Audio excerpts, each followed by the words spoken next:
சென்னை மெரினா பகுதியில் பாஜக நிகழ்ச்சிக்கு கடைசி நேரத்தில் போலீசார் அனுமதி மறுத்ததாக அக்கட்சியினர் குற்றம் சாட்டியுள்ளனர். பிரதமர் நரேந்திர மோடியின் 121வது மனதின் குரல் நிகழ்ச்சியை நடுக்குப்பம் மீன் மார்க்கெட் அருகில் காணொலி காட்சி வாயிலாக நடத்தவும் பாஜக மாநில தலைவர் நயினார் நாகேந்திரனுக்கு மீனவர்கள் சார்பில் வரவேற்பு அளிக்கவும் பாஜகவினர் ஏற்பாடு செய்தனர். இந்நிலையில் நிகழ்ச்சியை நடத்த போலீசார் திடீரென அனுமதி மறுத்துவிட்டதாக பாஜகவினர் தெரிவித்தனர். நிகழ்ச்சிக்காக போடப்பட்டிருந்த ஸ்பீக்கர், மேடை மற்றும் பந்தல் அப்புறப்படுத்தப்பட்ட நிலையில் ராயப்பேட்டை அவை சண்முகம் சாலையில் உள்ள தனியார் மண்டபத்தில் பாஜக நிகழ்ச்சி நடைபெற்றது.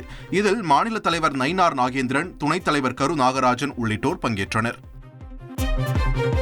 பாஜகவுக்கு 400 இடங்கள் கிடைத்திருந்தால் அரசியல் சாசனத்தை புல்டோசர் வைத்து இடித்திருப்பார்கள் எனவும் தற்போது கொஞ்சம் கொஞ்சமாக சிதைக்கும் வேலையை செய்து வருவதாகவும் முன்னாள் மத்திய நிதியமைச்சர் ப. சிதம்பரம் பேசியுள்ளார்.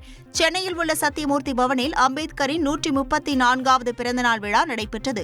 அந்த விழாவில் கலந்து கொண்ட ப. சிதம்பரம், பாஜகவுக்கு 400 இடங்கள் கிடைத்திருந்தால் அரசியல் சாசனத்தை மொத்தமாக இடித்திருப்பார்கள். தற்போது போதிய பெரும்பான்மை கிடைக்காததால் வக்ஃப் திருத்த சட்டம், குடியுரிமை திருத்த சட்டம் என கொஞ்சம் கொஞ்சமாக சிதைக்கிறார்கள் என குற்றம் சாட்டியிருக்கிறார்.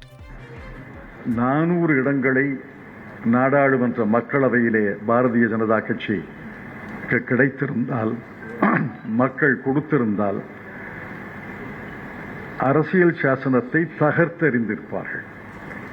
எப்படி என்று ஆக்கிரமிப்பு என்ற பெயரிலே புல்டோசர்களை வைத்து வீடுகளை எல்லாம் இடிக்கிறார்களோ அதை போல ஒரே வாரத்தில் அரசியல் சாசனத்தை தகர்த்து தூக்கி எறிந்து 2வது குடியரசு, இதற்கு புதிய அரசியல் சாசனம் என்று நிச்சயமாக பாரதிய ஜனதா கட்சி செய்திருக்கும். அதில் எனக்கு ஒன்றும் சந்தேகமே கிடையாது. ஆனால் திரு மோடி அவர்கள் தலைமையிலே உள்ள அரசு, RSS இயக்கத்திலே இருக்கக்கூடிய பாரதிய ஜனதா கட்சி, அவர்கள் வேறு திட்டத்தை வரையறுக்கிறார்கள். புல்டோசரை கொண்டுதானே அரசியல் சாசனத்தை தகர்க்க முடியவில்லை.